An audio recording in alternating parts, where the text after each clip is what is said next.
Hello and welcome to the analysis of Proctored Mock CAT 7. Let's start with section 1. Section 1 comprises quantitative ability and data interpretation. And if you look at the breakup, you see 9 questions from DI and 21 questions from QA. And this 21 question is distributed across almost all the areas of math. You will find 6 from geometry and mensuration, 7 from algebra, and number system arithmetic. Put together you find 6 questions, and there are 2 questions from modern maths. So let's get started. This is a round 1 question. All you need to know is 2 simple concepts of numbers, then you're through. Let's look at this number. It says n, a natural number less than 30 has odd number of factors. So first is to understand which are those numbers which has odd number of factors. Numbers that has odd number of factors are perfect squares. I hope you know this concept. Actually, this is a very simple one. Let's take a number which is not a perfect square. Let's take 8. The factors will be 1 times 8 will be 8. 2 times 4 will be 8. So you'll get even number of factors. But when it becomes a perfect square, let's take 16. 1 times 16 is 16. 2 times 8 is 16. Then you get the 4 times 4. It's because of this 4 times 4 we get odd number of factors. So if it's a perfect square, you'll get odd number of factors. Therefore, if the question says n is a natural number less than 30 as odd number of factors, that implies n is a number less than 30 which are perfect squares. So we're looking at 1, 4, 9, 16 and then 25. The number of consecutive zeros at the end of n factorial. So we're looking at factorials of these numbers. 1 factorial, 4 factorial, 9 factorial, 16 factorial and 25 factorial. N factorial cannot be more than. So we're looking at maximum number of consecutive zeros, which is going to be provided by 25 factorials. And I'm sure that you know the concept of how to find consecutive zeros. It's a pretty simple one. Consecutive zeros are because of product of 2 and 5. Then you realize that the number of powers of 2 will be much more than the number of powers of 5. Therefore, the constraint is given by 5. So the number of powers of 5 within 25 factorial would give you the number of consecutive zeros at the end. Which are the powers of 5? 5, 10, 15, 20 and 25. Mind you, 25 will give you 2 powers of 5, totaling to 6. Now this is actually a very simple way to find this out. So you divide 25 by 5, write the quotient is 5. Again, divide 5 by 5. This 5 divided by 5, write the quotient, that is 1. 5 plus 1 gives you 6. So therefore answer is option A, which is 6. This is a round 1 question. A basic application of arithmetic. Just that you have to be a little careful and then you are through. It says in 2013, the price of commodities A and B witnessed an increase of 24% and 18% respectively. So we're looking at 2013. From 2012, A increased by 24%. That would mean that if this would be 124% of the original value. So if this is X, this will be 125% of X. And then it says B increase 18%. So B increase 18%. So if this is Y, this is 118% of Y. Now it says that the prices of the 2 commodities were same in 2013. What was the ratio of price of B to that of A? So we're looking at a ratio of Y is to X. B to that of A. So these 2 values are same. So 124% of X would be equal to 118% of Y. Or I could say that 124 times X would be equal to 118 times Y. Since we need to find out the ratio of Y is to X, we can say that Y by X would be equal to 124 divided by 118, cancelling 2, we'll get 62 upon 59. So therefore the ratio is 62:59. Answer option A. This is a round one question. So long as you don't have logophobia, fear of logarithms, the only logic that you need to apply is this. If you have log x plus log y, that will be equal to log of x times y. So if you look at this, this is addition of these logarithms. So therefore you can then say, using this concept, log x plus log y equal to log of x times y. This is basis 0.1 to half times 2 by 3 times 3 by 4, so on and so forth, up to 9 by 10. So what you then realize is, this 2 gets cancelled, this 3 gets cancelled, this 4 will also get cancelled, even this 9 will get cancelled, because prior you will see 8 by 9 here, the 9 will get cancelled. So what is left is simply log of 1 by 10 to the base 0.1. What is 1 by 10? That will be log of 0.1 to the base 0.1. That is equal to 1. Log of a to the base a is equals to 1. Answer choice is C. This can be a round 1 question or maybe a round 2 question. It could become a round 2 question if you are not really comfortable with such expressions. Let's read this. It says the minimum value of the expression round x squared minus 2/3 round x plus 7 by 9, where round x represents the greatest integer less than or equal to x, which means round of 1.25 will be equal to 1. Round of 0.4 would be equal to 0, and so on and so forth. Okay. Now, this is the expression that is given. Round x square minus 2/3 round x plus 7 by 9. We have to look at the minimum value of this function. Now let's look at its equivalent without the round x. It will be x square minus 2 by 3x plus 7 by 9. This is a quadratic expression. If you look at a quadratic expression, ax square plus bx plus c, that looks something like that.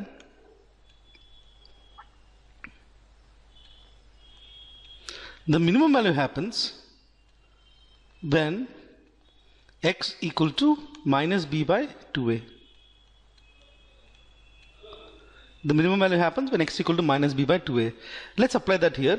The minimum value will happen when x equals minus b by 2a.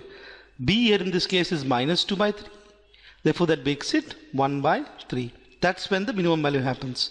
Now if you apply this back here, here what you see is that we are rounding off x, which means the round of 1 by 3 or 0.33 would be equal to 0. Therefore, instead of 1 by 3, the value that round x is going to take is 0. Therefore, the minimum value is going to happen at 0 square minus 2/3 times 0 plus 7 by 9, which will be equal to 7 by 9. So the minimum value of that expression becomes 7 by 9. This would be a round 2 or a round 3 question. The first thing is to realize that this is an equation to a circle. Okay, it's given P1 is a point on x square plus y square plus 11, which is equal to 4 times 2x plus y, and P2 is a point on x square plus y square plus 164 equal to 4 times 7x plus y. These two are equations to a circle. Now you must know what an equation to a circle is to get going with this problem. The equation to a circle is x minus a the whole square plus y minus b the whole square would be equal to r square. So in that Cartesian coordinates, if that is that circle, the center would be a and b and the radius would be r. That is that equation. Now our first task is to take these two equations and then convert it into this particular form. X minus a the whole square plus y minus b the whole square. Let's start with circle 1. The equation given is x square plus y square plus 11 would be equal to 4 times 2x plus y. So that can be written as 8 times x plus 4 times y. Now first step is to group all the x's together and the y's together. So you can then write x square minus 8x. Then you have plus y square minus 4y. That will be equal to, you take 11 that side, it will be minus 11.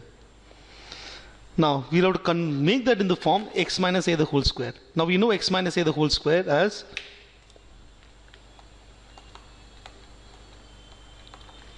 x square minus 2ax plus a square. Now what we have is x square minus 8x. So what we have, x square minus 8x. So what we need to add is minus 2a equal to minus a. Therefore a will be equal to 4. Therefore a square will be equal to 16. And then say this is x minus 4 the whole square. That is what we'll have to do. Okay, so what we essentially added was 16 here. Because we added 16 on the left hand side, we'll have to add 16 on the right hand side. In the same way, we'll have to convert this into the form y minus b the whole square. Y square minus 4y. So if I add 4, that will be y minus 2 the whole square. We'll have to add 4 that side. So therefore this becomes x minus 4 the whole square plus y minus 2 the whole square would be equal to minus 11 plus 20, that will be plus 9, that will be 3 square. So now we got the center is 4, 2 and radius equals to 3. Okay, so that's for the first circle. Let's do the same for the second circle. Second circle is given x square plus y square plus 164 equals 4 times 7x plus y. That will be 28 times x plus 4 times y. So we'll do the same thing. X square minus 28x. Then we have y square minus 4y equals minus 164. Okay. Now minus 28. So plus 14 square. So plus 196. Minus 4y, so plus 2 square, plus 4, and we have to add those two numbers there. 196 we'll have to add, and we'll have to add 4 to it. Okay, so this becomes x minus 14 the whole square plus y minus 2 the whole square would be equal to 164, that is minus 164 plus 200, that will be plus 36, that will be equal to 6 square. So we get the second circle with center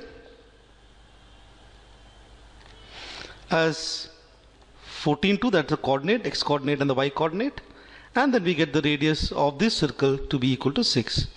Now what we notice is that the y coordinates is same for both. The next step is draw the circle and then figure out the answer. So we need to find out 2 points P1 and P2 such that P1 and P2 cannot be more than. So we have to keep these 2 points farthest in these two circles. The first is to draw the circle. Those are the two circles. So this circle has a center which is 4, 2. This circle has a center which is 14, 2. This circle has a radius which is equal to 6. This circle has a radius which is equal to 3. Okay, now this point is 4. This point is 14. Now that is a 0. Now we have to ensure that we have to pick 2 points P1 and P2 such that they are farthest. That's easy to pick. We'll pick P1 here and P2 that side. That'll be the farthest. And then we'll have to figure out the distance. What will be this value here? This value is 4. This is 3. 4 minus 3. This point would be equal to 1.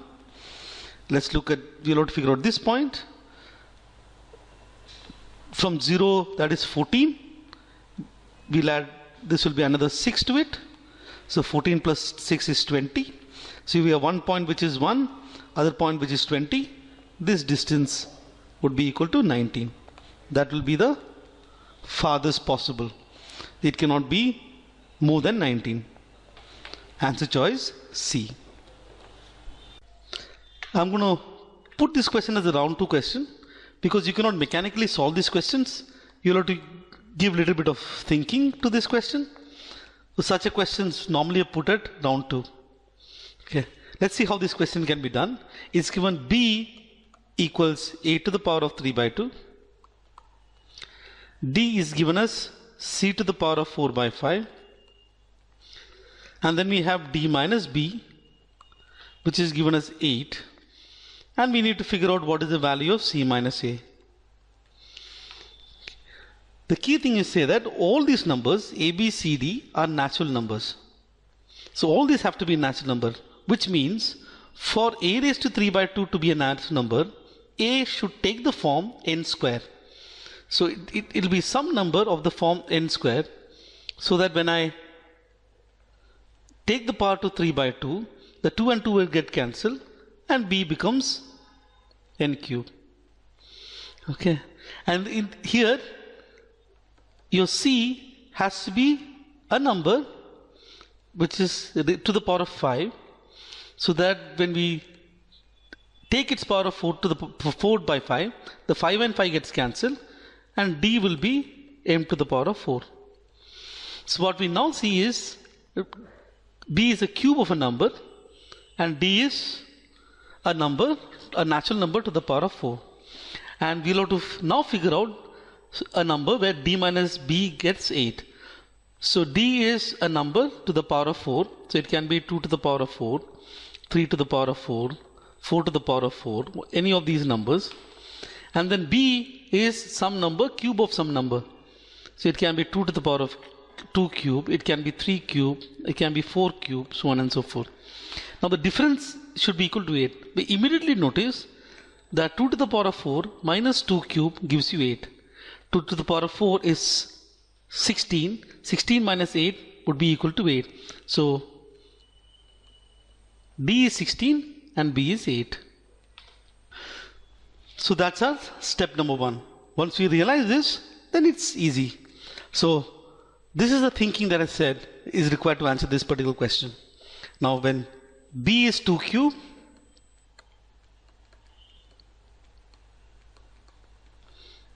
therefore from here we can get A would be equal to 2 square, which will be equal to 4.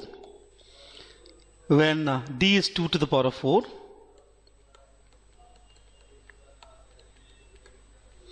from here we know that C will be 2 to the power of 5, which will be equal to 32.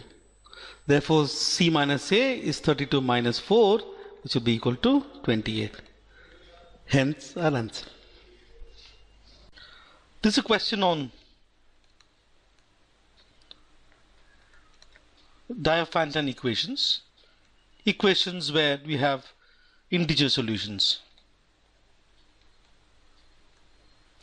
Actually, in fact, this particular Diophantine equations, you could say it's a round one. This one is not that tough.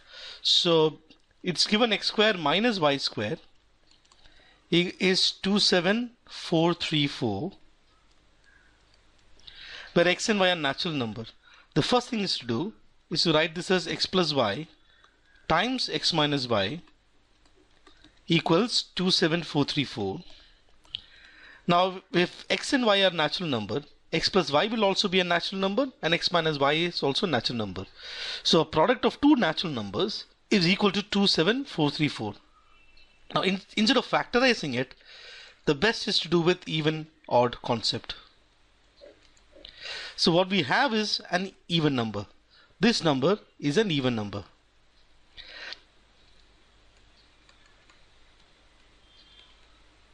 If x and y are both odd, x plus y will be even, x minus y will be even. The product would be even. If both are even, x and y are even, x plus y will be even, x minus y will be even. The product would be even. If one is odd, other is even, x plus y will become odd. Similarly, x minus y will become odd. You'll get a product to be odd. If x is even and y is odd, the same thing is going to happen. X plus y will become odd, x minus y will become odd. The product of x plus y and x minus y will be odd. So what we need is a product which is even. Then what you realize is that both x plus y, in both the cases, both x plus y and x minus y has to be an even number. So x plus y has to be an even number. X minus y has to be an even number. An even number is a multiple of 2. This even number will also be a multiple of 2. Therefore, the product has to be a multiple of 4. Then if you look at this particular number, 27434 is not a multiple of 4. For it to be a multiple of 4, the last 2 digits must be a multiple of 4. So this number is not a multiple of 4. Since it is not a multiple of 4, we will never get a solution, integer solution to this particular equation. Therefore, number of values will be equal to 0. This would be a round 1 question. An application of identities. So if you look at the first equation, we can combine that and write 5 raised to x squared plus xy minus y squared, that gets it plus y squared, equals, now what is 625? 625 is 25 times 25, that is 5 squared times 5 squared, makes it 5 to the power of 4. And now the base is 5, therefore the power has to be the same. Then x squared plus xy plus y squared should be equal to 4. This is what we get from here. Our second equation, we can combine that and write 3 raised to x cube minus y cube, a raised to m divided by a raised to n is a raised to m minus n, would be equal to, now what is 81? 81 is 9 into 9, 9 is 3 squared, so that gets it 3 to the power of 4.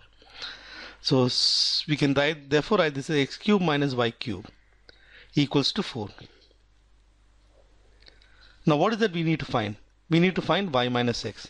Now what we know is x cube minus y cube is x minus y into x squared plus xy plus y squared. This is an identity that I'm sure you know. Now we know x cube minus y cube equals to 4. 4 equal to this times x square plus xy plus y square is also equal to 4. Therefore, this has to be equal to 1. So x minus y equals to 1. But we need to find y minus x. Y minus x will be negative 1. The answer is choice D. Let's look at this question. I'll put it as a round 2. It says two persons, Raju and Kaju, started from A and B for B and A respectively.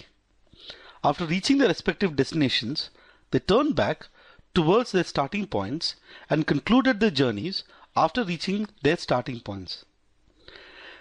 When they meet for the first time, they were 150 meters away from A. When they meet for the second time, traveling towards each other, they were 100 meters away from B. What is the distance between A and B? So let's say that's A, that's B. First meeting is they were 150 meters away from A. That's let's say that it's 150 meters away from A. Let's say that's meeting point 1. And the second, when they met for the second time, they were 100 meters away from B.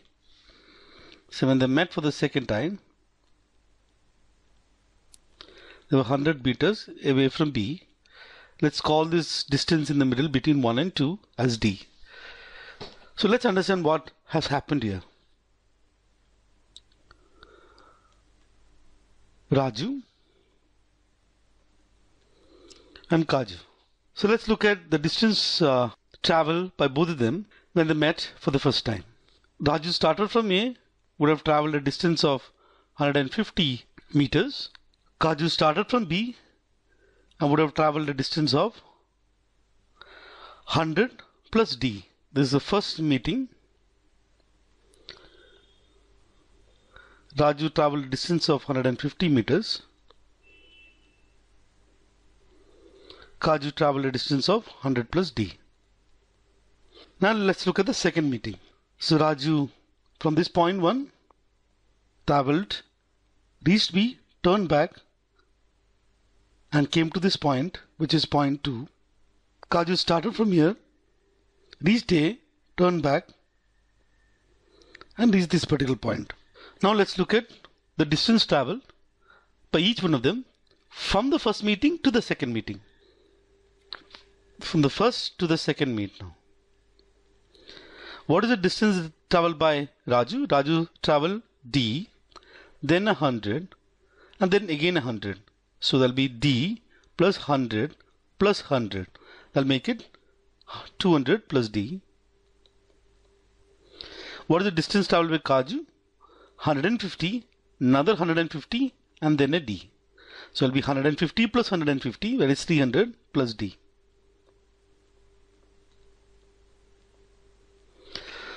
Once you reach here, you need to understand something. The ratio of their speed would be the same. So what I was essentially saying is speed of Raju divided by speed of Kaju. Remember, the speed of Raju during the first meeting and between first and second meeting has not changed. Neither has Kaju's speed from first meeting and first to the second meeting has not changed between these 2 points. The speed of Raju divided by speed of Kaju would be the same. Now, let's look at the first meeting. Would be the distance traveled. Speed of Raju would be the distance traveled by Raju divided by the time taken by Raju divided by speed of Kaju would be distance traveled by Kaju divided by the time taken. Now mind you, the time taken would be constant. The time taken for Raju, so start from A to reach this point 1, would be the same time taken by Kaju, so start from B to reach this point 1. Therefore the time would be the same. So in fact, you can cancel those t out and you would see that the ratio of the speed will be equal to ratio of distance. Even in the second case, from first to second, the time would again be constant. It will be a different time, and actually they'll take double the time because they're traveling, together they're covering double the distance. So the time taken for Raju to reach till here would be the same as time taken by Kaju from here till here. So the second distance, whatever that distance is, in fact it is 200 plus D for Raju, divided by the time taken upon distance traveled by Kaju upon the time taken. Since the time is same for the second meeting, or time is constant rather, even that gets cancelled. So what you realize is that the speed, the ratio of the speed would be the same. Therefore the ratio of the distance that they covered will be the same. So this ratio would be same as this ratio. So what we'll get is 150 divided by 100 plus D would be equal to this ratio, 200 plus D divided by 300 plus D. Now the best way to solve this is to go check each of these options. So what is the total distance that we have? The total distance would be 150 plus 100, that is 250 plus D. So if you look at option A, 250 plus D would be equal to 350. So D in this case is equal 100. So let's just check for option A. If it doesn't work, we'll go to option B and so on and so forth. If you plug in the value D equal to 100, so just checking for option A, it will be 150 divided by 100 plus D, which will be 100 plus 100, that will be 200, would be equal to 200 plus D, that will be 300, upon 300 plus 100 will be equal to 400. Now you immediately realize that these two ratios are exactly the same. 15 by 20 is actually 30 by 40. Since these ratios are the same, this D should be equal to 100. Therefore answer choice is A. This would be a round 2 question because we'll have to do a little bit of thinking to answer this question. In a triangle ABC, A and B are 3 cm and 12 cm, not necessarily in the same order, away from the point of contact of AB and the incircle of the triangle. So we'll have to do a little bit of reading comprehension here. Okay, let's see. So there is a triangle ABC. A and B are 3 cm and 12 cm away from the point of contact of AB and the incircle. So let's say that is a point of contact. So this is A, and if that is B, this is 3 cm and that is 12 cm. Now it is given that they are not necessarily in the same order. See, it could be B as well. This could be B, this could be A. Now, this point of contact is with the incircle, and it's given that in circle the radius is 3 centimeter. The incircle radius is 3 centimeter. This distance is also 3 centimeter. The only way it can happen is like this. That is 3 centimeter. That's the radius, that's a point of contact. The only way it can happen is if it is a right angle triangle. So C will be a point here, and that will be a triangle. The crux of the story is to see this 3 centimeter there and a 3 centimeter here, and then figure out it's going to be a right angle triangle. Once we understand it's going to be a right angle triangle, then the problem becomes quite easy. And all we want to figure out is the longest side of the triangle, which means we need to find this distance. Now it doesn't matter whether it was AB or BA. Now if this would have been 3 centimeter, so you know that this is also 3 centimeter, this height. If this is 12 centimeter, by tangent rule, this will also be 12 centimeter. Yeah, I'm sure that you know that. If you draw a tangent to a circle like that, if this is D, this will also be D. Okay, now we don't know this, so let's call this D. Therefore, this distance will also be equal to D. Now, since it's the right angle triangle, all we have to do is use Pythagorean theorem to get to the value of D. So hypotenuse square, which will be 12 plus D, in this case the whole square, would be equal to base square, which will be 3 plus 12, which will be equal to 15 square, plus the height square, which in this case is 3 plus D, the whole square. So 144 plus 24D plus D square would be equal to 225 plus 3 plus D the whole square would be 9 plus 6D plus D square. Now D square will get cancelled. Let's take all the D's together. So it will be 24D minus 6D would be equal to 225 plus 9 minus 144. So 18D would be equal to 9D, and D therefore will be equal to 5. Once we get D to be equal to 5, the longest side will be 5 plus 12, which will be equal to 17. A round 2 question. Now it says, in the figure given below, D is the midpoint of EF. So D is the midpoint of EF, which means this distance ED would be same as FD. AD is perpendicular to EF. AD is perpendicular to EF, so that's 90 degree. And OG is perpendicular to AD.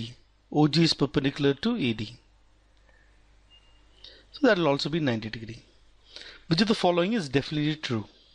When you look at these options, we're looking at a relation between three things: OC, OA, and OD. OC, OA, and OD. So we'll keep this in mind. Now, we'll have to use the concept of similar triangles to figure out the relation between these three things. Now, you realize two similar triangles. Triangle AOG would be similar to triangle AFD. AOG, angle A is common, and this angle is 90 degree. Here is also 90 degree. So this angle F will be same as this angle at G here. So triangle AOG is similar to triangle AFD. So therefore we can then say OA divided by AD should be equal to OG divided by FD. The second similar triangle that you would see is OGC and CDE. This angle would be same as this angle, and since these two are 90 degree, this angle would be same as those angles. So what you essentially see there is this triangle OCG would be similar to the triangle The 90 degree is at O here. The 90 degree there is a D. C is common. And E and G are common. So you would see that OCG or OGC is similar to triangle DCE. So let's take the corresponding sides. You would see that OC divided by CD or DC would be equal to OG divided by ED. Now if you compare these two ratios, FD is equal to DE. FD is equal to DE because FD equal to DE, OG by FD will be equal to OG by ED because FD equal to ED. So these two are the same. So therefore these two ratios would be the same. So we can say OA divided by, now we are looking at OC, OA and OD. Okay, we can write AD as OA plus OD. OA plus OD. I've written OA plus AD as OA divided by OA plus OD would be equal to OC by CD. So we need OC. So we've written OC. What will be CD? CD is this distance that I'm going to write as OD minus OC. CD I'm going to write as OD minus OC.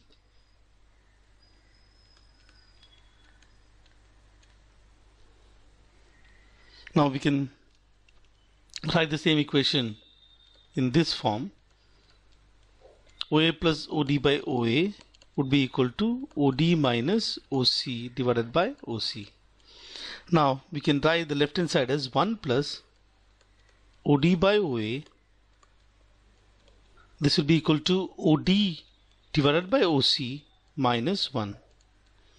So we can take the ones that side. 2 would be equal to OD by OC minus OD by OA. In the numerator you see these two ODs. We can take it on the left hand side. We'll get 2 by OD will be 1 by OC minus 1 by OA. 2 by OD is 1 by, so that's option D. This would be a round 1 question. Just that you have to be careful. There's a lot of possibility of making silly mistakes. It says if a metallical solid sphere of radius r units is melted and recast into smaller spheres with diameter r by 2 units each. So we are talking about this is diameter r by 2 units each. Then the total surface area of all the smaller spheres put together is what percent more than the surface area of the original sphere. This, let's say this radius is r. The diameter of each of these smaller spheres is r by 2. Therefore the radius will be half of that will be r by 4. So the radius here is r, radius of the smaller sphere is r by 2. Sorry, r by 4. Now what we want is a percentage change, so we can consider a specific case. Let's say the radius here equal to 4, the radius here will be equal to 1. Now the first thing that we want to figure out, how many such smaller sphere will we get? Because we need to find out the total surface area of all the smaller spheres. We need to find the number of smaller spheres. So all you have to do is equate the volume.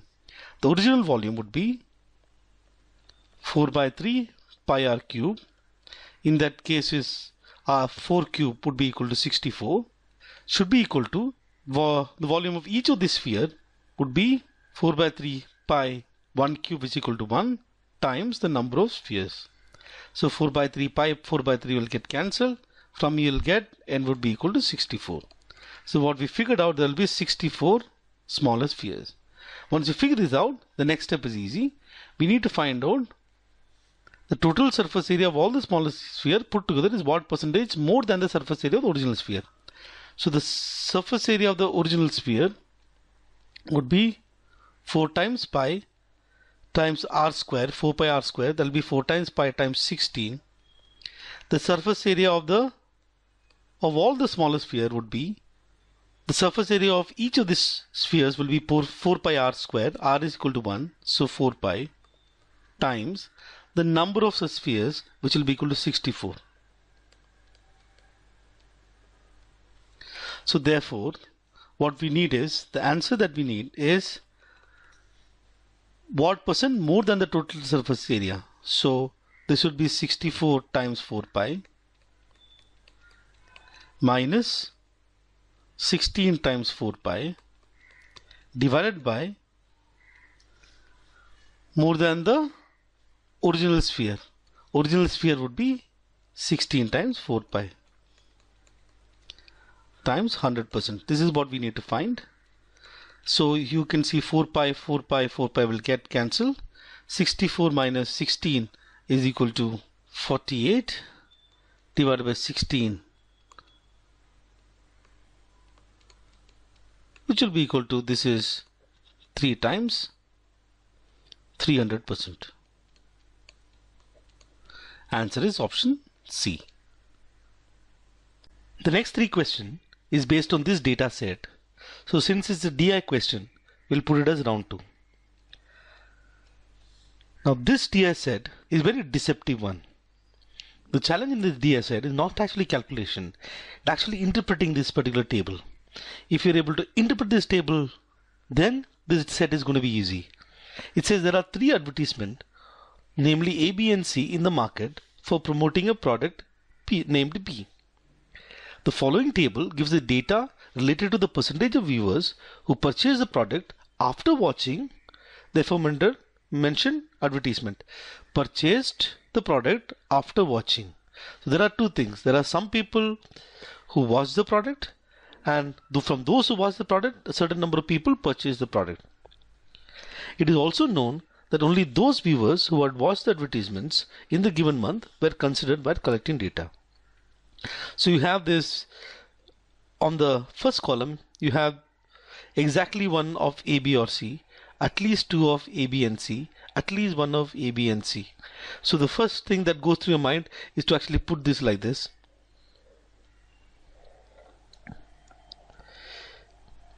A, B, C. Now exactly 1 of A, B or C would be these. At least 2 of A, B and C would be these ones.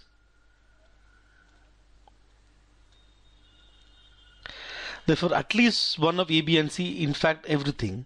So the first thing that you realize is this first plus the second should give you the third one. So exactly 1 of A, B or C plus at least 2 of A, B and C is equal to at least 1 of A, B and C. What is important is to understand the second column. It says percentage of viewers who purchase the product after watching the mentioned advertisement. So 35%, what does it mean? So 35% of the people who watched at least 1 of A, B or C purchased the product. Similarly, 20% of the people who watched at least 2 of A, B and C purchase the product, and 25% of the people who watched at least 1 of A, B and C purchase the product. Therefore, you cannot straight away make a Venn diagram using these 3. In fact, if you start making the Venn diagram, you suddenly wonder why exactly 1 of A, B or C is 35% and at least 1 is actually less, which is 25%. The way in which you have to interpret is, what does 35% mean again? 35% of the people are those. For example, if the number of people who watched exactly 1 of A, B or C is X, then 35% corresponds to 35% of X. That's how you have to interpret. Okay, so which means, let me create another table so that we can capture this information better. So in this, I'm going to write people who watched and people who purchased. And I'll fill the same 3 things here. Let me go ahead and do that. So if I say the number of people who watched exactly 1 of A, B or C equals to X, the number of people who purchased therefore would be 35% of X.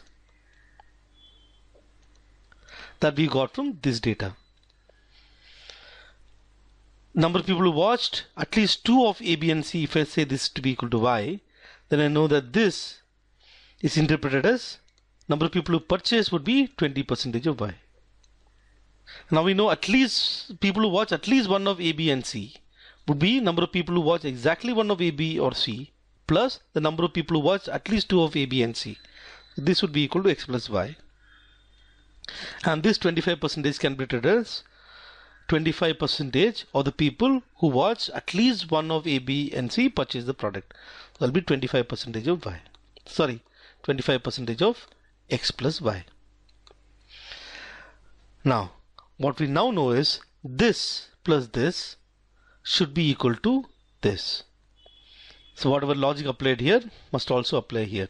So 35% of X plus 20% of Y should be equal to 25% of X plus Y.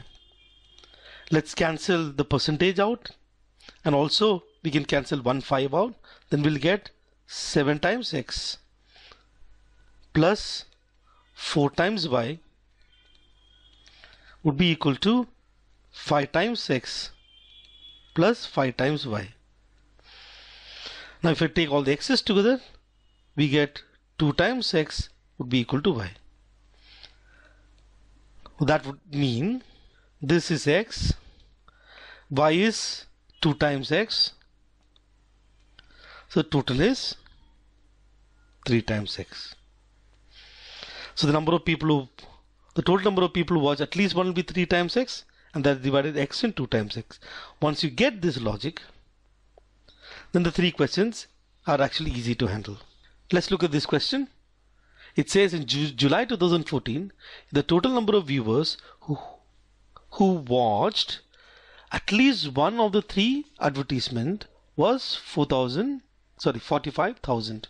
So number of people who watch at least one of the 3 advertisements we worked out, say that is 3 times X. So 3 times X is 45,000. What we need is how many viewers watch exactly one advertisement. Exactly one advertisement would be equal to X. So what is X? Would be equal to 15,000. That is option A. Let's look at this question. In July 2014, which of the following cannot be a value of the ratio of the number of viewers who watched exactly one advertisement, exactly 2 advertisement, and exactly 3 advertisement? So exactly 1 advertisement, exactly 2 advertisement, and exactly 3 advertisement. What do we know from the data? Number of people who watch exactly 1 is X. Number of people who watch at least 2 is 2X. At least 2 would mean number of people who watch exactly 2 and exactly 3. So this we know is X, and this we know is 2X. Therefore ratio wise this has to be equal to 1, and this plus this has to be equal to 2. That's what we are looking at. So we are combining these 2 things. So if we have 4, this is 8, 4 is to 8 is 1 is to 2. So this one is fine. You're looking at that cannot be, therefore this can be eliminated. If you look at option B, we get 3 is to 7. Now 3 is to 7 is not equal to 1 is to 2, therefore this is our answer choice. If we quickly check the others, this is 2 is to 4, which is 1 is to 2, so this is also fine. 1 is 2, 1 plus 1 is 2, so this is also fine. So answer choice is B. Let's look at this question. It says in July 2014, what % of the total buyers, how are they defined, who bought the product after watching at least one of the 3 advertisement? So in the denominator, we want those who bought the product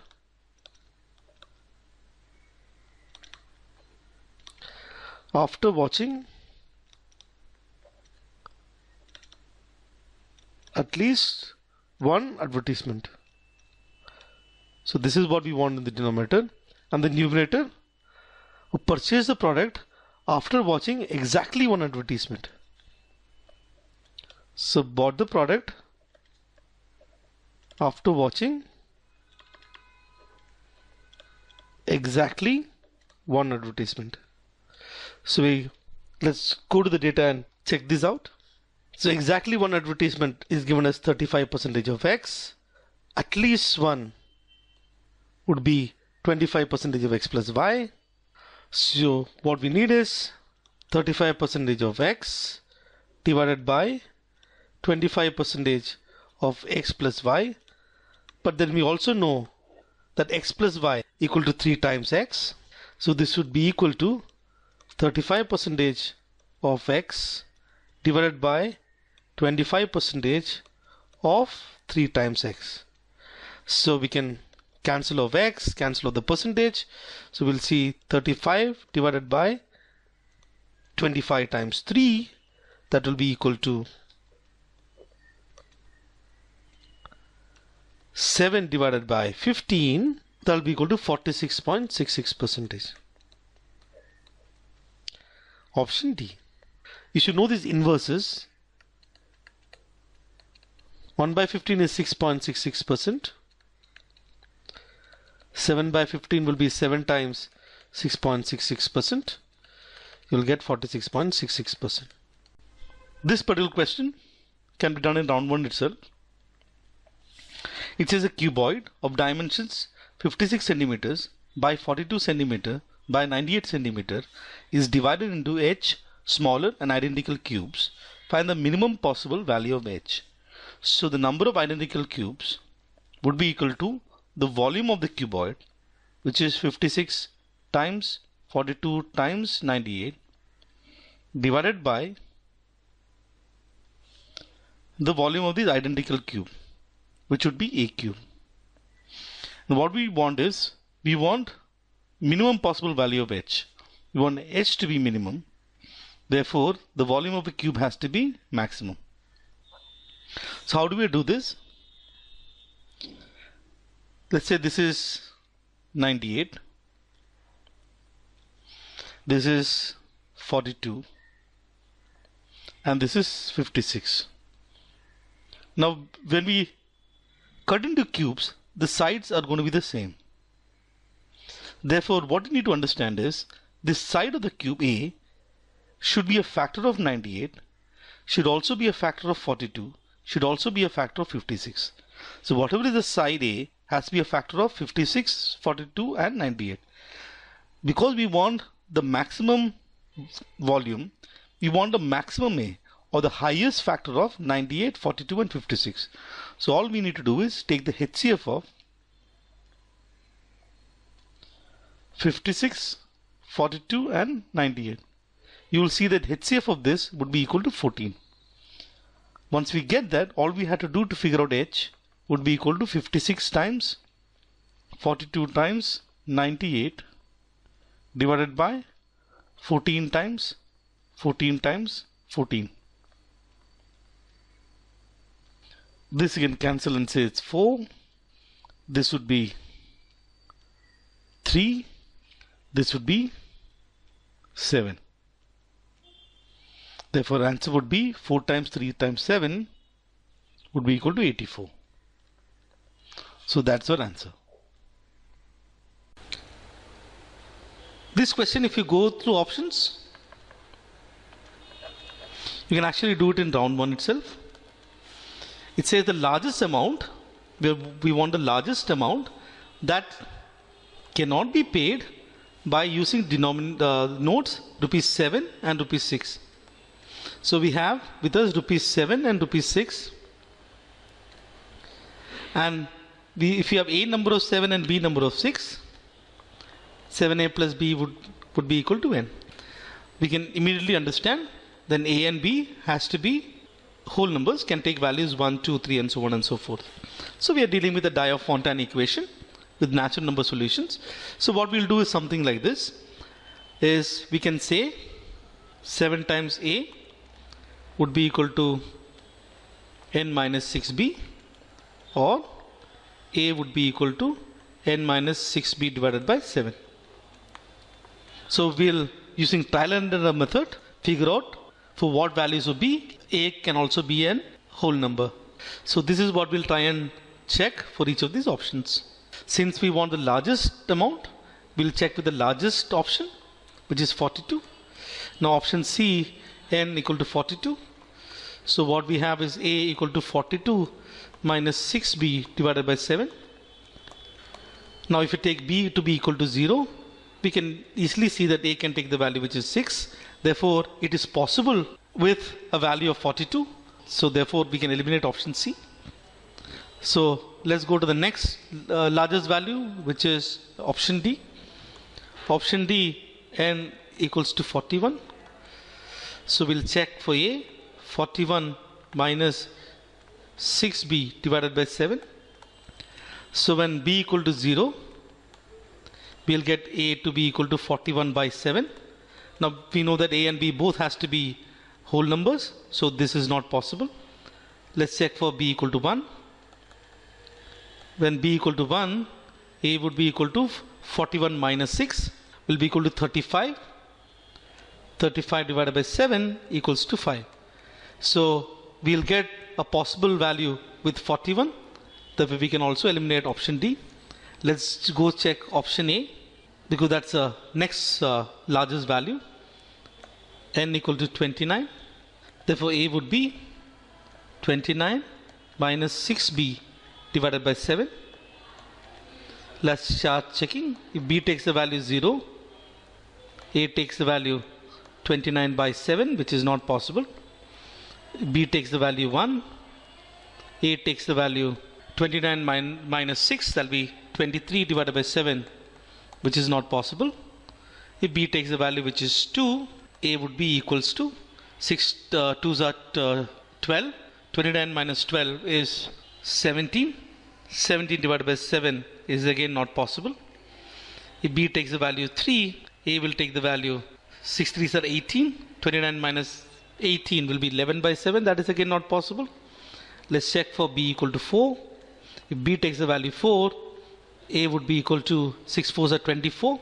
29 minus 24 will be equal to 5. 5 by 7. That's again not possible. If B takes the value 5, 6 5s are 30, making it a negative number. So any value greater than 5 will be negative. So for no value, we'll be able to get to a 29. The answer choice is A. There is one more way you could answer this question. We have 7 and we have 6.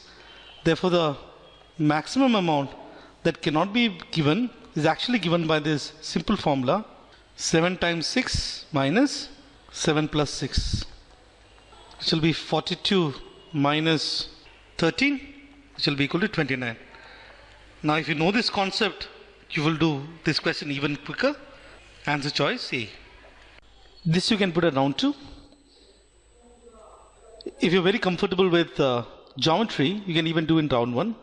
This is a question on area of polygon. This can be easily solved if you use the method of cutting the polygon. Let's see how this can be done.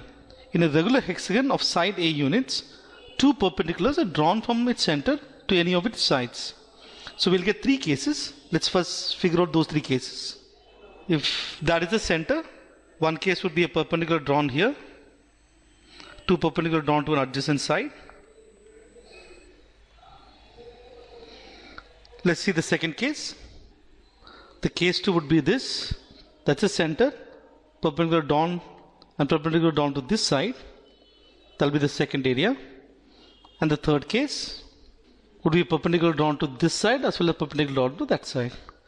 Now, the best way to solve this is to first understand this.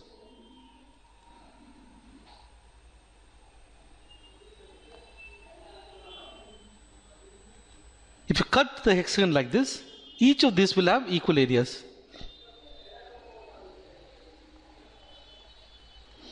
So this portion, the total area is 1, 2, 3, 4, 5, 6. The 1/6 the total area. This portion would be this, and this would be 2/6 or 1/3 the total area. And this portion would be half the total area. Now all you need to do is area of a hexagon. Then you will get the answer. What is the area of a hexagon? If that is a hexagon, you'll see this 1, 2, 3, 4, 5, 6 equilateral triangle of A. So there are 6 equilateral triangle of side A. Area of an equilateral triangle is root 3 by 4 A square, which would be 3 root 3 by 2 A square. So that will be the area. So 1/6 of that would be 3 root 3 by 2 A square times 1 by 6. That will be equal to root 3 A square by 4. So C is possible. We need to find out which cannot. So therefore C can be eliminated. If you look at is 1/3. So 3 root 3 by 2A square times 1 by 3. 3 gets cancelled. Root 3 by 2A square. So that you can find in option A. So that is also possible. Half of this, root 3 root 3 by 2A square times half. 3 root 3 by 4 A square, which will be option D. Therefore, answer choice is B.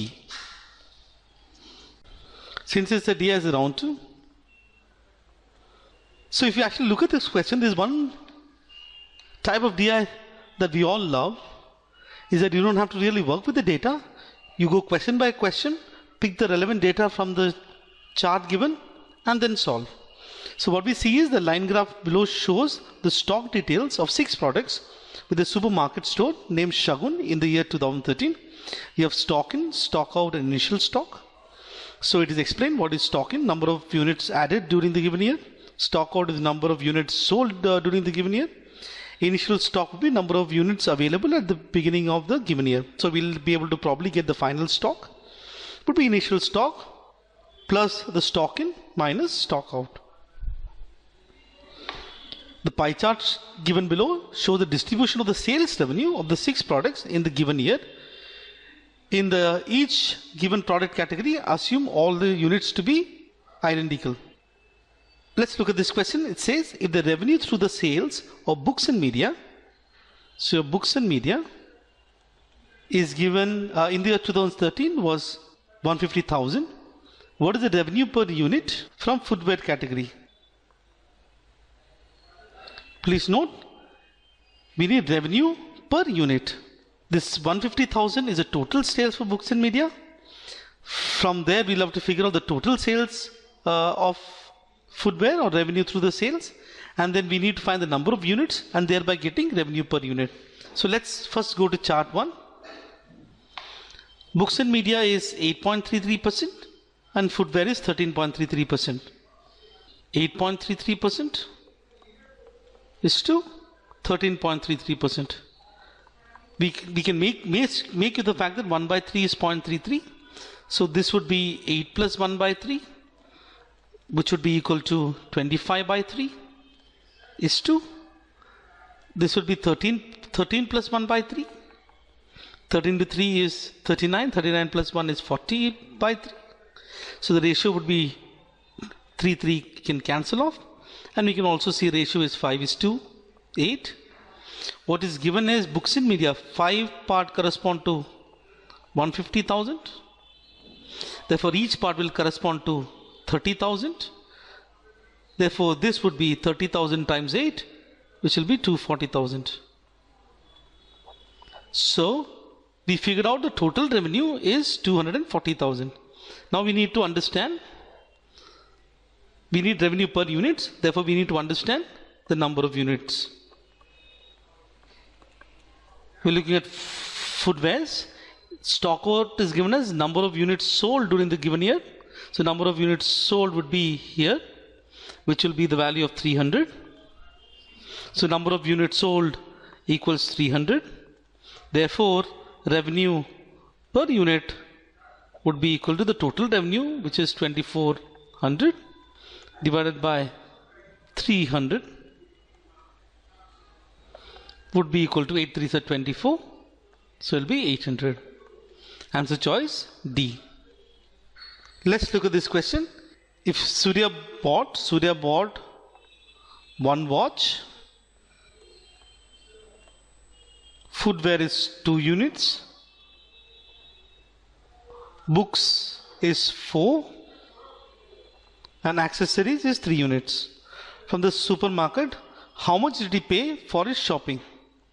So we need price of each, and it's also given, assuming the data given in question 27 to be true. So we need the price of each. So let's start with the total revenue. To get to the total revenue, let's first understand the ratios. Watch is 22.23. Footwear is 13.33. Books and media is 8.33. Accessories is 11.11. That's a percentage and that is a ratio. From the earlier question, books we got is 150,000. This is the total revenue, mind you.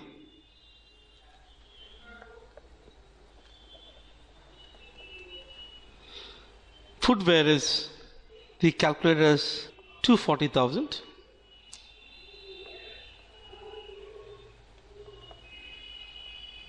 And we need to understand this too.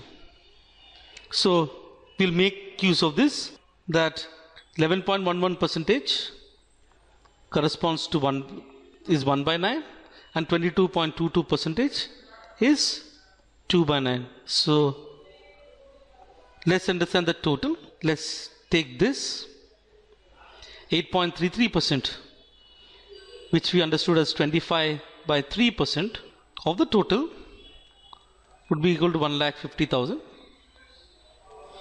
The total would be 1,50,000 into 300 divided by 25. Now if you calculate this, we can cancel out 25 and this cancel out. You can do 12. 12 into 15 is 180. This will be the value. And then you can easily find out what is 1 by 9th of it. That will be 200,000. And 2 by 9 of this will be twice of this, 400,000. So that is the total revenue. Let's pick units sold. Units sold is stock out. We need watches, equals watch is 100. Footwear is 300. In fact, we already found this last time. From the last question, as the revenue per unit or the price to be 800. Books 200. Accessories would be 800. Then all you have to do is find out the revenue per unit, which will be the price per unit. 400 divided by this will be 4,000. This would be 800. This would be 1,50,000 divided by 200. That will be 750. And this would be 200,000 divided by 800, which will be equal to 250. And we know the number of units. So all we need to multiply. So 1 times 4,000, that will be 4,000, plus 2 times 800, 1,600, plus 4 times 750, which will be 3,000, plus 3 times 250 will be equal to 750. And we have to add all of these. 40, 56, 86, and 8,600 plus 750 you will get as 9350. This is an easy one. What was the total number of unsold unit? We want the total unsold unit would be equal to the total initial stock plus the total stock-ins, the stock out added, minus the total stock outs,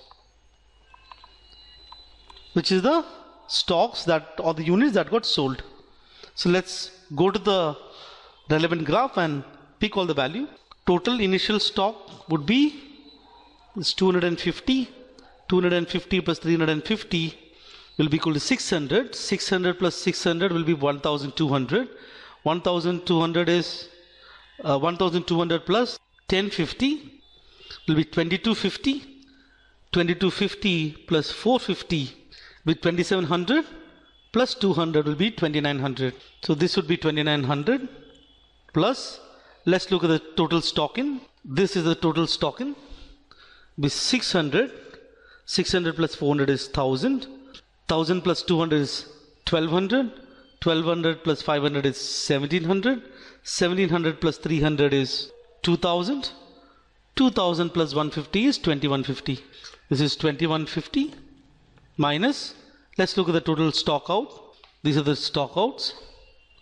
650. 650 plus 300 will be 950. 950 plus 800. 1750. 1750 plus 200 is 1950. 1950 plus 100 is 2050. 2050 plus 300 is 2350. And this would be 2700. And that's our answer choice. These kind of questions can be either round 1 or round 2. Anyways, this was the last question. Therefore, wouldn't really matter. But normally, questions like this, if you hit the logic in the first go, you'll go to round 1. Otherwise, you'll have to probably give it a second or third reading. So let's look at this question. F is one of the factors of this number.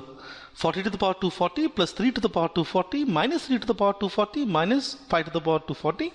And we need to find out a possible value of f. Now, these kind of questions, you have to realize a raised to n minus b raised to n, when n is even, is divisible by both a plus b as well as a minus b. So it will be some application of this. So if you look at this, you see a 40, you see a 5. 40 minus 5 is 35. You see a 32, you see a 3. 32 plus 3 is 35. So we can rearrange this number. 40 to the power 240 minus 5 to the power of 240 plus 30 to the power of 240 minus 3 to the power of 240. And then if you look at this part, we know that a raised to n minus b raised to n is divisible by a minus b when n is even. Applying that, we know it will be divisible by 40 minus 5, which will be equal to 35.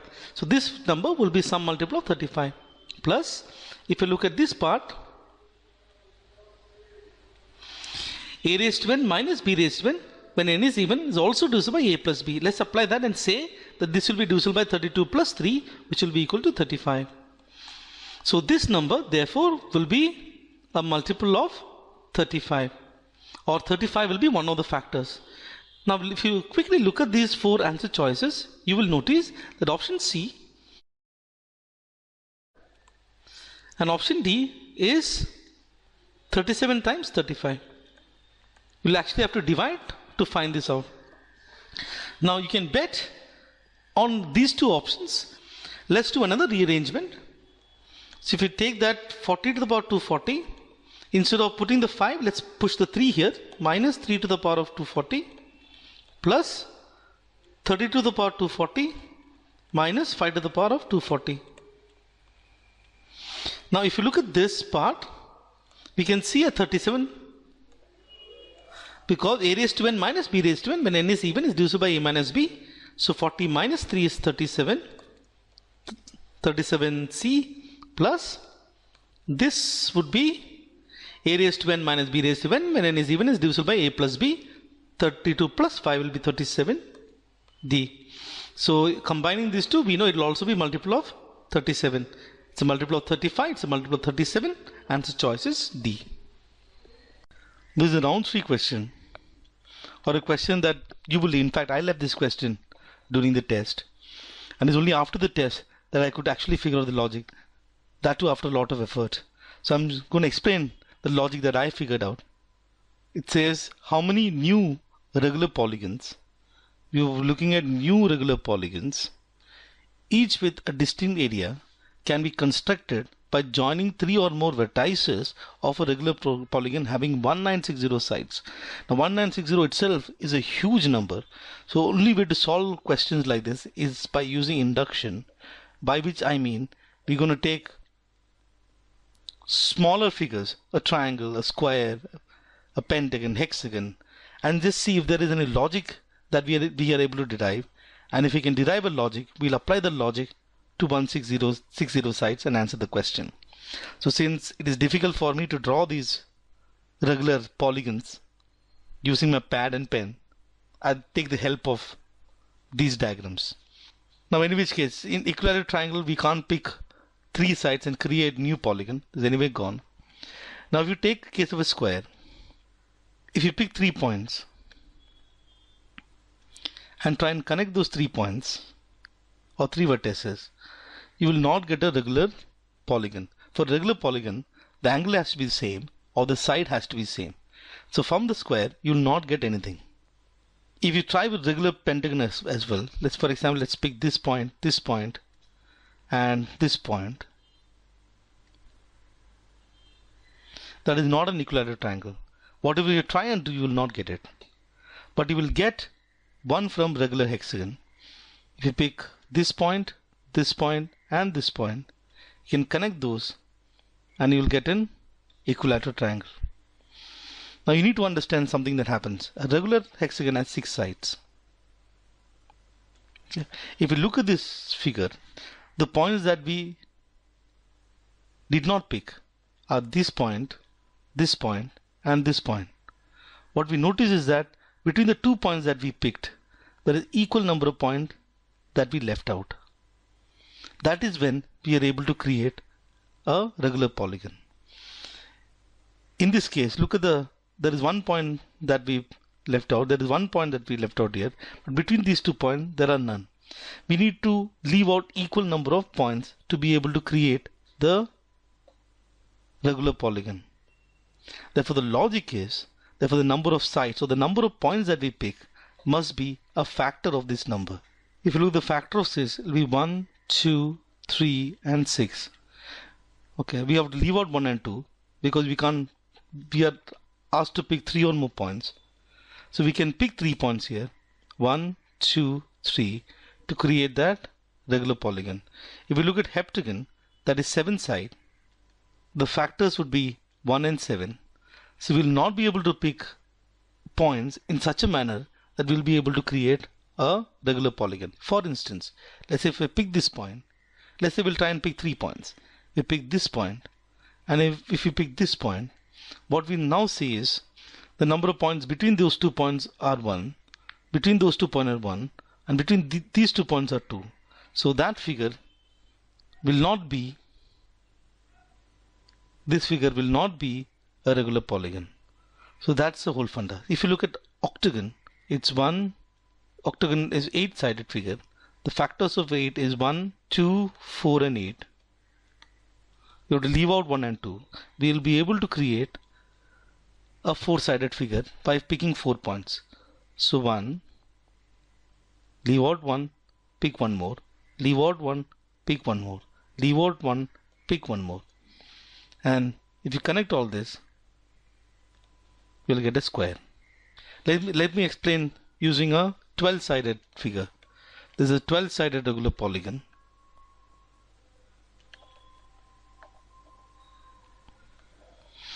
Now the factors of 12 are 1, 2, 3, 4, 6, and 12.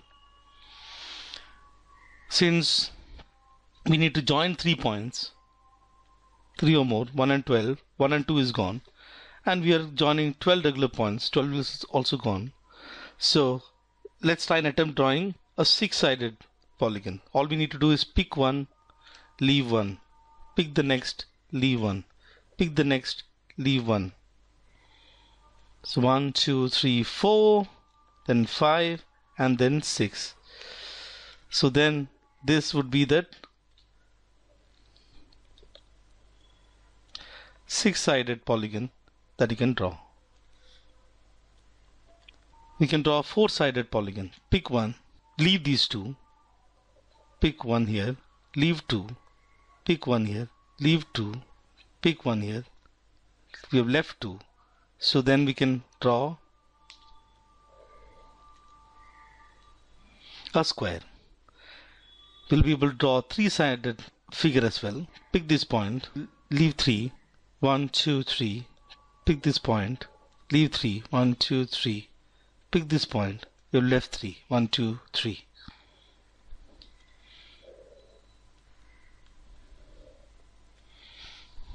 So that's the logic. So basically, you'll have to find out the number of factors, leave out 1 and 2, and then the number itself, and find out the remaining. That's what we'll have to do with 1960 sites. Therefore, what will happen in 1960 sites? Let's understand the number of factors. To get to the number of factors, we need to do prime factorization. 1960 equals 2 cube times 5 times 7 square. I hope you know how to do prime factorization. 2 cube times 5 raised to 1 times 7 square. Number of factors is given by take the power, add 1, take this power, add 1, take this power, add 1, multiply all these. You will get number of factors to be equal to 4 into 2 into 3 would be equal to 24. Now, like we removed 1, we removed 2, and we removed those number itself. We have to remove those 3 numbers. Therefore, 24 minus 3 would be equal to 21. That's the answer. This type of question I normally do it in round 2. So the best is to go with the story and understand what's happening. Two urns A and B contain 100 red balls and 100 blue balls respectively.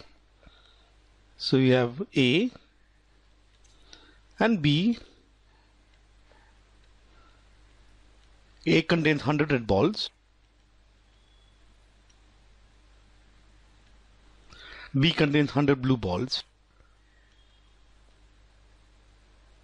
7 balls are drawn at random from A and put to B. So we're taking 7 balls from here and putting into B. Now all the balls in A is red. Therefore, only red balls are going to get transferred. So what will happen after this transfer is this. 7 balls are getting transferred. So therefore, this will become 93 red balls. 7 red balls get transferred here. And it already had 100 blue balls. And then it says, and then 7 balls are drawn at random from B and put into A. Now 7 are drawn from B and put into A. Now since in B there are 7 red balls and 100 blue balls, now the number of balls that get transferred will contain some, could contain in fact, some red and some blue balls. Let's assume it transferred n blue balls. There would have transferred 7 minus n red balls. So the total would be 7. And then what we have is A had 93 red balls. 7 minus n gets added. That makes it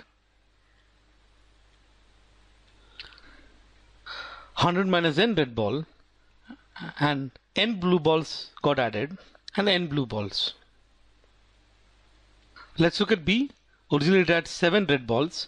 7 minus n red ball left B. Therefore what remains will be 7 minus n, which will make it n red balls. There were 100 blue balls. Originally n blue ball left the box. Therefore will be 100 minus n. What you see is the total number of balls in box A would be 100.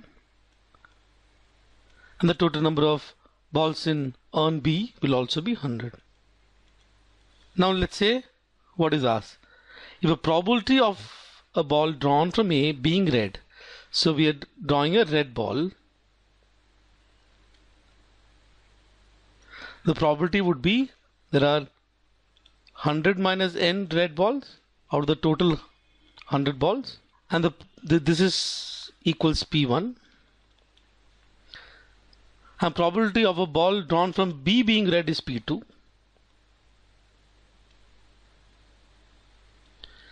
Therefore, n red balls out of the total 100 balls. So this is our P2. What is asked is the sum of P1 and P2.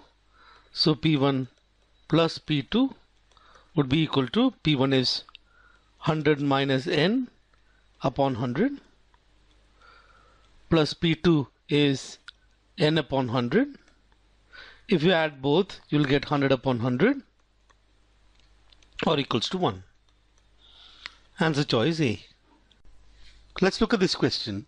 This would be a round 2 question. In fact, could even be a round 3 question, or a question that will end up leaving. But if a similar question comes next time, we should be able to handle it. It says if S is 1, 2, 3, 4, so on and so forth up to 24. So there are these 24 numbers here in the set of S. In how many subsets of S with 3 elements each? That essentially means that we are picking 3 numbers.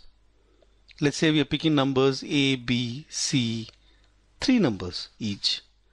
The sum of all the elements is a multiple of 4. So each of the subset of 3 numbers, in this case A, B, C, the sum of those 3 elements, A plus B plus C, should be a multiple of 4. Now the first thing is, since it is multiple of 4, let's look at this set from 1 to 24 and see how does each of these elements behave when divided by 4. So we'll get these 4 types of numbers. One is when divided by 4 gives us a remainder which is 1. Second is when divided by 4 gives us a remainder which is 2. Third is divided by 4 gives us a remainder which is 3. Fourth is divided by 4 gives us a remainder which is 4 or 0, or you can say it would be 4k. So what are the numbers here, and what are the numbers here, and what are the numbers here, and what are the numbers here? In fact, it will be 1 would come here, 2 would come here, 3 would come here, 4 would come here, then 5 would go there, 6 would go here, 7 would come here, because 7 divided by 4 remainder is 3, and then 8, and so on and so forth. So if you look at this, the last number in this set will be 21. Last number here would be 22. Last number here would be 23. And last number here would be 24. So each of these have 6 numbers. We want to pick 3 numbers, so the sum would be a multiple of 4. That implies sum of those remainders of those 3 numbers that we are picking should add up to either a 4 or a multiple of 4. For instance, let's say if I pick a number from this set 4k plus 1, pick another number from this set, let's say 4k plus 2, and the third number which is from the set 4k plus 1 again. So what we have done is we have picked in fact 2 numbers from 4k plus 1. Let's take a simple example. Let's take, I picked 1 here, I picked 5 here, and I picked a number which is 2. So then you realize there's 1 plus 2 plus 5 is a number which is 8, which satisfies this condition. So what we have to just check is if you add this remainder, 1 plus 2 is 3 plus 1 is 4. So therefore the funda is very simple. Basically the remainder that we are picking should add up to a multiple of 4. So now what we now have to see is these are the set with remainder 1. These are a set of numbers, 6 number remainder 2, set of 6 number remainder 3, and set of 6 number with remainder 0.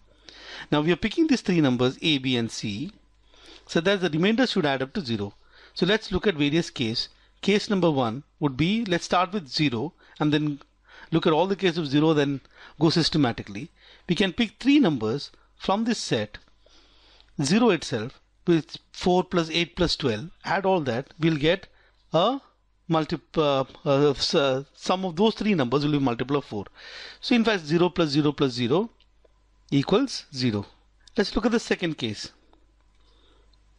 0, if I pick a 1, then for the sum to be a multiple of 4, we need a 3. So that's the second case. the third case will be 0. We can pick two numbers from this second set. So therefore 2 plus 2 would be equal to 4. So we have taken care of all the zeros. Now let's start with the 1. We've taken care of 1 and 0. So let's look at 1 and 1. Essentially meaning I'm picking two numbers from this first set, from this set. And 1 plus 1 is 2. So we need a third number which has a remainder which is 2, totaling to 4. We have already taken care of 1 plus, we have taken care of 1 and 0. We have taken care of 1 and 2 combinations. Here we already taken a 1 and 3. So all the cases of 1 is done.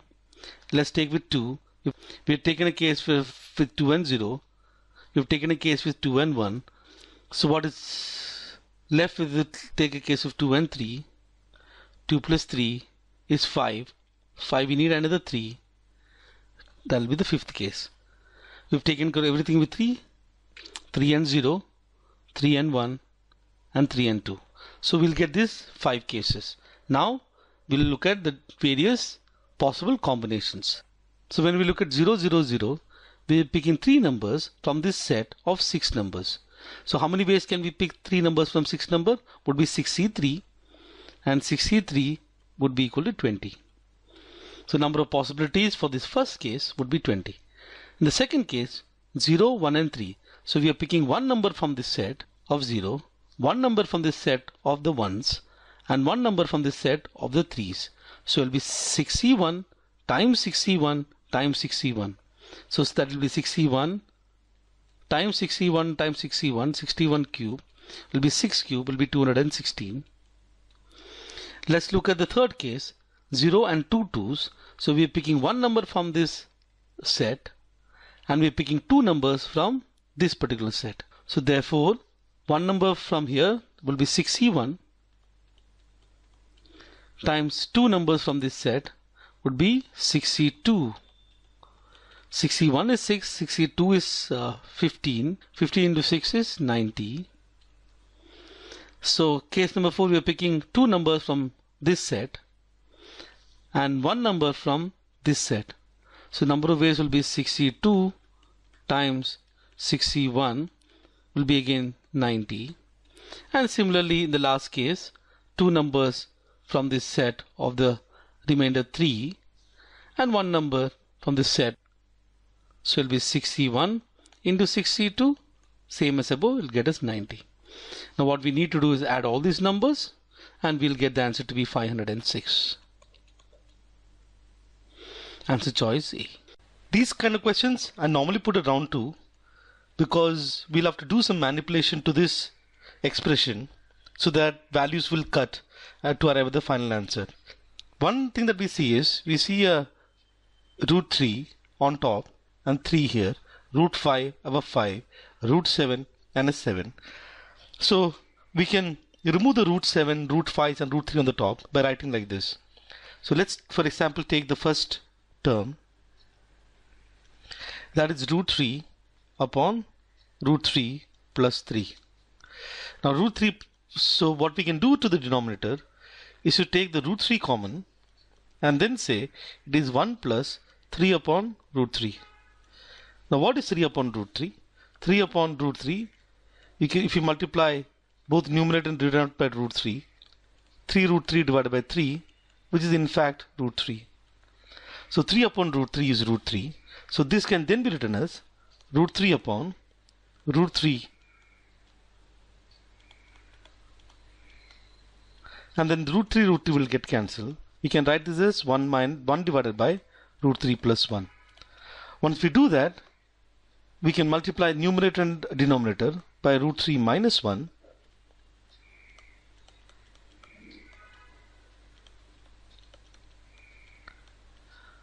That will become root 3 minus 1 divided by a plus b into a minus b will be a square minus b square. That will become root 3 whole square, that is 3, minus 1 square makes it 2. Similarly, if you look at the second term, root 5 divided by root 15 plus 5, we can take root 5 and take out root 5. This can be written as root of 15 divided by root of 5 plus 5 divided by root 5. Now this root 5 gets cancelled. 1 divided by root of 15 by root of 5, the square root of 15 divided by 5, which is root of 3 plus 5 divided by root 5, like how 3 divided by root 3 was root 3, 5 divided by root 5 will become root 5. It's better to write this as root 5 plus root 3. Then we multiply the numerator and denominator using its conjugate, root 5 plus root 3 times root 5 minus root 3. So you get root 5 minus root 3 on top, and then this will be a square minus b square. That'll be 5 minus 3. That gets us to 2. So the first term becomes root 3 minus 1 by 2. Second term will be root 5 minus root 3 by 2. The third term will be root 7 minus root 5 by 2, and so on and so forth. So let me erase this and write these terms now. Okay. So this becomes, the first term we got as root 3 minus 1 divided by 2. The second term we'll get as root 5 minus root 3 divided by 2. The third term we'll get as root 7 minus root 5 divided by 2, and so on and so forth. Please note that this is 7 into 5. This is 3 into 5. And this is 1 into 3. 1 into 3, 3 into 5, 5 into 7, and so on and so forth. And the last term would be root of 25 minus root of 23 divided by 2. Now if you take half common, it will be root 3 minus root 1 plus root 5 minus root 3 plus root 7 minus root 5, so on and so forth. The penultimate term will be root of 23 minus root of 21, and the last term would be root of 25, which is in fact 5 minus root of 23. Then you see things cancelling out. Plus root 3 goes with minus root 3, plus 5 goes with minus root 5, plus 7 will also go, till you will find even this 23 goes, this 21 also would go. So this actually root 1 is 1, so this is half of minus 1 plus 5. Minus 1 plus 5 will be equal to 4. 4 divided by 2 gets us to 2. Answer option D. The next set of 3 questions is based on this stack chart. So because it is a DI set, we'll put it in round 2. The stack chart given below shows the distribution of questions in an aptitude examination named XPLT, consisting of only maths problem across 6 different areas during the period 2006 to 2011. It is also known that the exam was conducted only once in a year during the given period. So if you look at the chart, it's a very simple one. So if you look at 2011, number system is 20%, arithmetic is 20 to 40, there'll be another 20%, and so on and so forth. But when you read the question, for example, let's look at this question. It says, if in all the 6 years during the given period, the number of questions were asked were multiples of 15. Now we have to deal with numbers. So a smart way of doing this particular question is to convert these percentages into ratio. I'll tell you how this can be done. Now if you look at this chart, it's divided into 1, 2, 3, 4, 5, 6. Each 10% is divided into 3 parts. So what we'll do is create a different table using ratios, and let's see how this can be done. First, let me create the table. So there's a table which I'm going to use to feed in the numbers, and remember I'm going to use ratios, and this is actually very easy to do. Let's see how this can be done. So let's look at 2006 and plug in the values. If you look at 2006, number system is 1, 2, 3, 4. Instead of counting this as percentage, I'm going to count these. So 1, 2, 3, 4 parts. 2006 is 4 parts, numbers. Arithmetic will be 1, 2, 3, 4 parts again. Algebra will be 1, 2, 3, 4 parts again. Geometry will be 1, 2, 3, 4, 5, 6, 7 parts. Modern maths will be 1, 2 part. And DI is the rest, which is 1, 2, 3, 4, 5, 6, 7, 8, 9. And this will total to 30. So from 0 to 100, this is divided into 30 parts. Let's do the same for 2007. 2007 numbers would be again 4. Arithmetic would be 2 parts. Algebra will be 1, 2, 3, 4, 5, 6. Geometry would be 1, 2, 3, 4, 5, 6. Modern maths will be 1, 2, 3. The rest is DI, which is 9 parts, totaling to 30 parts. So if it is 30 parts, this is how it's get divided. So instead of looking at 100% and how 100% gets divided, it's better to do ratios. The reason why I do ratio is because you have things like multiples of 15 and one of the questions says prime number. So what I'm now going to do is fill up the rest of the column. Now that is for 2008. Let's do that for 2009 now. That's for 2009. Now let's go to 2010. That is 2010. Now 2011. So we've converted the percentage into ratios. Now let's go to this question and see how to handle it. It's given if in all the 6 years during the given period, the number of question asked were a multiple of 15. So all these is a multiple of 15.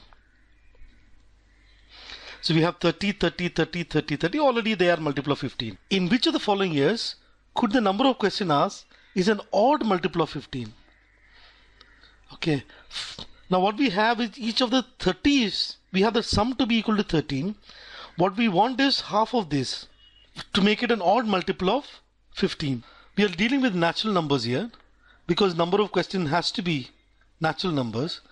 So what we need to find out, if I divide the total by 2, we have to divide each of these numbers by 2. Right. Now if you look at 2008, you have 6. 6 divided by 2 gets us 3. 5 divided by 2 will get it 2.5. Now that will not be a natural number, therefore it cannot be 2008. But if you look at 2009, it's 4 divided by 2 is 2. This will give you 4 divided by 2 is 2. All these numbers will get us a natural number. If I divide by 2, why are we dividing by 2? Because we want an odd multiple of 15. So 2009 is fine. Now if you look at 2011, in 2011 because of this 5 here, 5 divided by 2 is 2.5 and therefore we need to multiply to the total a 2, an even multiple of 15. Therefore even 2011 is not possible, so answer is only 2. This question is a tough one. It says that the ratio of number of questions asked in the exam in 2006, 2007, 2008 were 2:3:4. So this will be 2 times some value, this will be 3 times some value, this will be 4 times some value. 2:3:4. And the total number of questions asked in 2006, 2007, 2008 put together was the same as the total number of questions asked in 2009 and 2010 put together. So 2009 and 2010, we don't know this ratio. Let's call this A is to B. Then the number of questions asked in 2009 from arithmetic could not be less than. Arithmetic in 2009 is currently the ratio. Currently we can see a figure of 4. So in all probability it could be this. It cannot be less than 4 anyways. But let's check whether it will get to 4. Now let's get back to the question once again. Let's go here. So the total number of questions asked in 2006, 2007 and 2008 put together, so that will be 2n plus 3n plus 4n. That gets you 9n. So 9n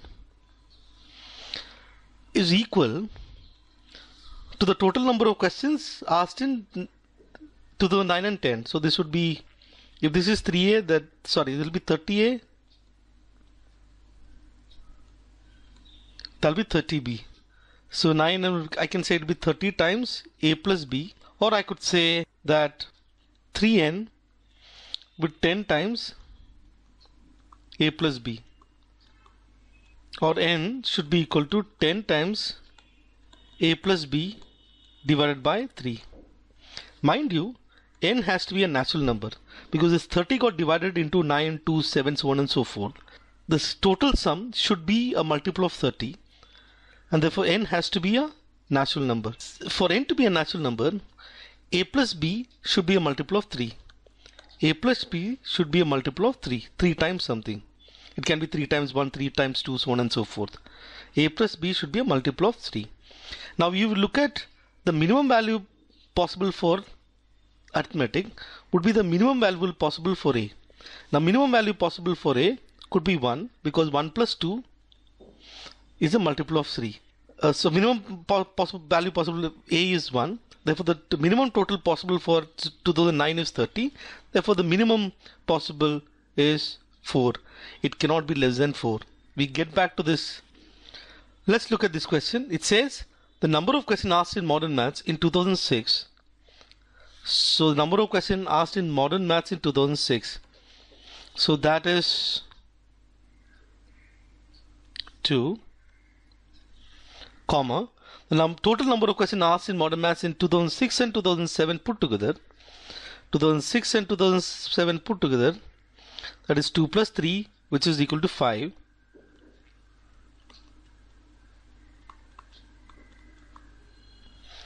And the total number of questions asked in modern maths in 2006, 2007 and 2008. So therefore these three, 2006, 2007 and 2008. That is 2 plus 3 plus 2, that will make it 7. 2006, 2007 and 2008, that gives us a value which is 7. We have prime numbers. So we can already see that all of these are prime numbers. So we can straight away take the values that are there in the table because it satisfies. Then find the total number of questions asked from algebra in 2006 and 2007 put together. Assume that in all 6 years during the given period the number of questions in the exam are the same. So this basically this table is perfect to answer this question. Now what is it we want? We want the total number of questions in algebra in 2006 and 2007 put together. Algebra 2006 and 2007 put together, which will be 4 plus 6, which gives us a 10. There's an answer. For this question, we can use smart corn cracker technique and convert to a round 1 question. Let's see how this can be done. It says f of x equal to sec x plus cosec x times tan x minus cot x, where x is between pi by 4 and pi by 2. So x is between pi by 4 and pi by 2. Pi by 4 is 45 degrees and pi by 2 is 90 degrees. What is the range of f of x? We need to find out the value of f of x within this given values of x, which is between 45 degree and 90 degree. Now we need to understand what does a closed bracket mean. This is a closed bracket. And what does an open bracket mean? A closed bracket means, for example, this is 0. And let me take 0 here. A closed bracket means that the range can take a value 0. A open bracket means a range cannot take the value which is 0. For example, option A, it says the range is between 0 and infinity, while it can take the value 0. Well, option D says range is between 0 and infinity and it cannot take the value 0. Now what we realize is next to infinity you don't put a closed bracket. So this can be eliminated. The same is the case with this. This is not allowed. So therefore even C can be eliminated. So all we need to see is check between A and D. And all we have to check is whether the function can take the value 0, in which case it will be option A, and function cannot take the value 0, in which case it will be option D. Let's now look at the function. And mind you, the value of x is between 45 degree and 90 degree. Sec x plus cosec x in that range will never be equal to 0. For that to be equal to 0, sec x plus each of them should be equal to 0. Sec x should be equal to 0, cosec x should be equal to 0. Now, you must know that none of them can take the value 0. If at all 0 has to come, 0 has to come from tan x minus cot x. That will happen when tan x equals to cot x, and which will happen at 45 degree. Tan 45 is 1, cot 45 is 1. But unfortunately, it is less than, so therefore it cannot take the value 45 degree. Therefore, this cannot be 0. Because it cannot be 0, we'll eliminate option A and we're left with option D.